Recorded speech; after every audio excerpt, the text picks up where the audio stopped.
Score possible de la finale PSG vs Inter Milan. Prédire le score d'une finale de Ligue des Champions, c'est toujours délicat, tant les enjeux sont immenses et les marges d'erreur minimes. Néanmoins, en analysant les dynamiques des deux équipes, leur style de jeu, leur forme du moment et leur expérience européenne, plusieurs scénarios crédibles se dégagent. Scénario 1. Victoire du PSG, 2-1. Ce scénario repose sur la capacité du PSG à imposer son rythme dès le début. Grâce à sa jeunesse, sa vitesse et son pressing haut, Paris pourrait faire craquer la défense milanaise et marquer dans les 30 premières minutes.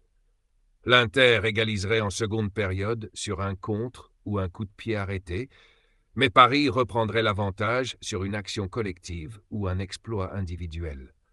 Un match tendu, mais où le PSG aurait le dernier mot, récompensant sa progression tactique et mentale. Scénario 2. Match nul 1-1, victoire au tir au but. C'est le scénario le plus probable selon les standards des grandes finales. L'Inter ferme le jeu, le PSG domine la possession, mais peine à concrétiser. Chaque équipe marque un but sur une rare opportunité, puis se neutralise jusqu'à la fin du temps réglementaire.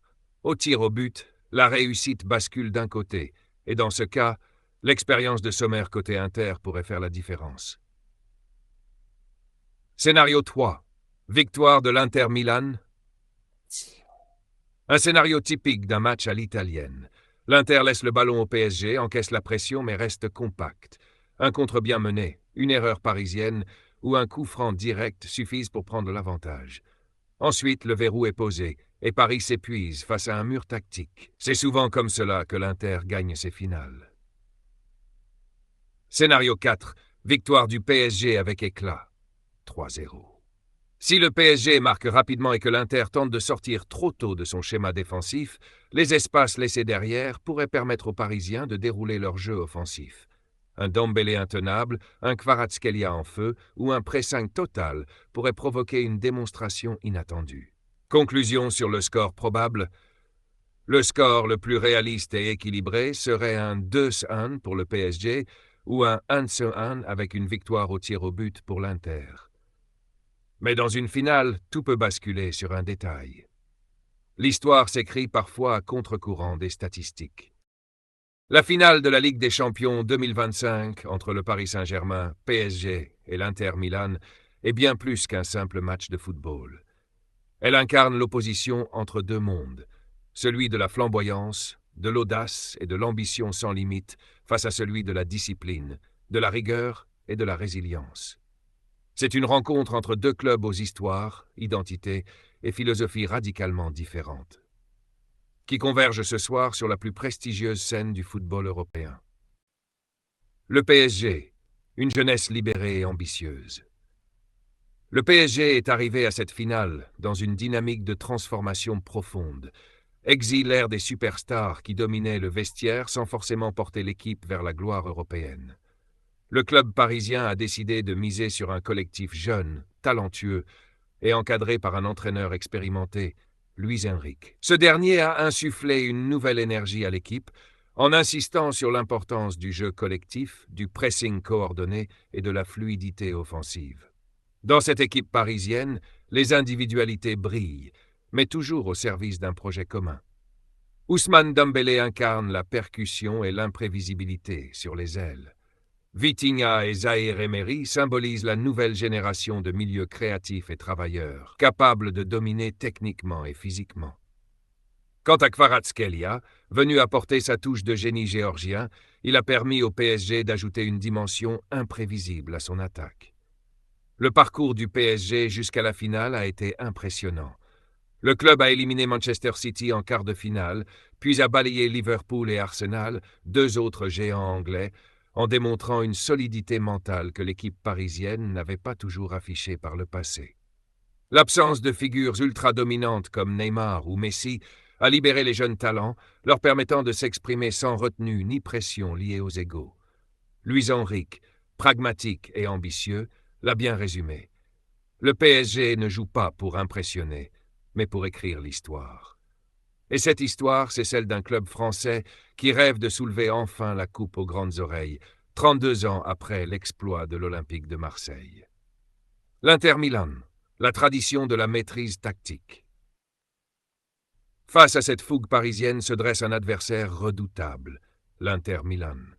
Le club lombard est peut-être moins flamboyant sur le papier, mais il compense par une intelligence de jeu, une solidité collective et une capacité remarquable à faire déjouer ses adversaires. L'Inter est l'archétype du club italien traditionnel, organisé, discipliné, redoutable en défense et capable de punir à la moindre erreur. Dirigé par Simone Inzaghi, l'Inter a su bâtir une équipe équilibrée, où chaque joueur connaît parfaitement son rôle. Dans un football moderne, dominé par l'individualisme et la vitesse, l'Inter rappelle que la rigueur tactique et la solidarité peuvent encore triompher. Leur parcours jusqu'à la finale en témoigne. L'équipe n'a encaissé qu'un seul but en 9 matchs européens. Un exploit exceptionnel qui témoigne d'une organisation défensive exemplaire. La défense centrale, composée d'hommes expérimentés et robustes, est le cœur du système. Sommer, le gardien suisse, a été décisif à plusieurs reprises, multipliant les arrêts réflexes et rassurant ses coéquipiers. Le milieu de terrain, avec Çalhanoğlu comme métronome, gère le tempo et distribue le jeu avec précision. En attaque, Marcus Thuram apporte la puissance et le mouvement, parfaitement complémentaires de Lautaro Martinez, l'artilleur principal du club. Ce qui impressionne chez l'Inter, c'est sa capacité à exploiter la moindre faille. L'équipe peut passer 80 minutes à subir, à bloquer, à s'adapter et punir en 2 touches de balle.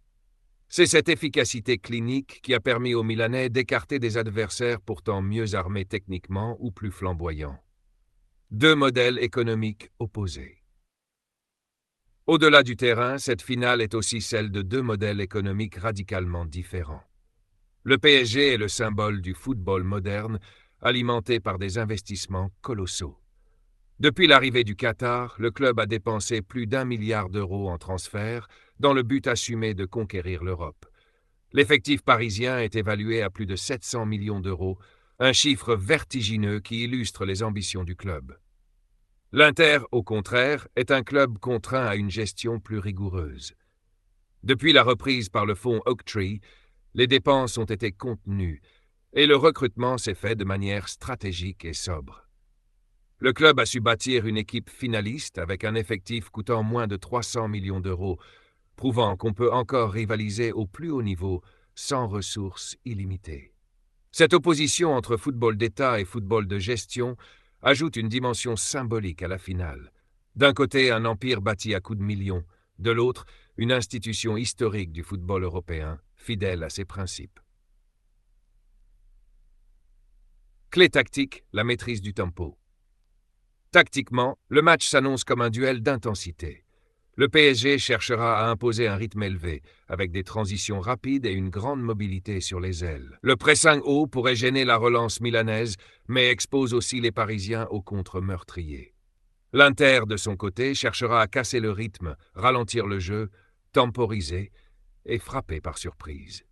L'expérience de joueurs comme Barella, Darmian ou Mkhitaryan pourrait faire la différence dans la gestion des temps faibles. Un autre facteur déterminant sera la gestion des émotions. Le PSG a souvent péché par nervosité dans les grands rendez-vous européens. Sa jeunesse est une force, mais aussi une faiblesse potentielle. L'Inter, avec son vécu et sa froideur tactique, pourrait profiter de la moindre faille psychologique. Une finale pour l'histoire. Quelle que soit l'issue de cette rencontre, elle restera comme un tournant pour l'un des 2 clubs. Pour le PSG, ce serait l'aboutissement d'un projet débuté en 2011, avec enfin une consécration européenne. Pour l'Inter, ce serait un retour triomphal au sommet du football continental, 15 ans après leur dernier titre en 2010. C'est une finale qui oppose la modernité à la tradition, l'innovation au pragmatisme, la puissance financière à l'intelligence collective. Ce soir, ce n'est pas seulement un trophée qui est en jeu, c'est une certaine idée du football qui triomphera. Une finale pour marquer une époque. La finale de la Ligue des Champions 2025 entre le Paris Saint-Germain et l'Inter Milan s'annonce comme un choc historique, un moment de vérité entre 2 institutions du football européen, aux trajectoires opposées, mais aux ambitions similaires. D'un côté, un PSG en pleine métamorphose, plus collectif que jamais, en quête d'une première étoile européenne qui viendrait récompenser plus d'une décennie d'investissement et de désillusion. De l'autre, un Inter Milan fidèle à ses racines tactiques, solide, structuré et déterminé à reconquérir le sommet du football continental, 15 ans après son dernier sacre. Ce face-à-face incarne bien plus qu'un simple duel sur le terrain. Il oppose deux styles de jeu, deux philosophies de management, deux conceptions du football moderne. Le PSG symbolise l'innovation, la jeunesse et la puissance financière, tandis que l'Inter incarne l'expérience, la rigueur tactique et la force tranquille d'un club qui ne meurt jamais. À l'heure où le football devient de plus en plus globalisé, cette finale soulève de nombreuses interrogations. Quelle vision du jeu triomphera? Le pressing haut et le jeu rapide des Parisiens ou la patience chirurgicale et la défense de fer des Milanais? Quelle équipe saura gérer la pression d'un tel rendez-vous et éviter les erreurs fatales? Plus qu'un match, cette finale est une bataille d'identité, un sommet où les rêves de millions de supporters se jouent sur chaque passe, chaque duel, chaque décision. C'est l'histoire d'une soirée où la gloire ne sourira qu'à ceux qui auront su allier talent, courage et intelligence.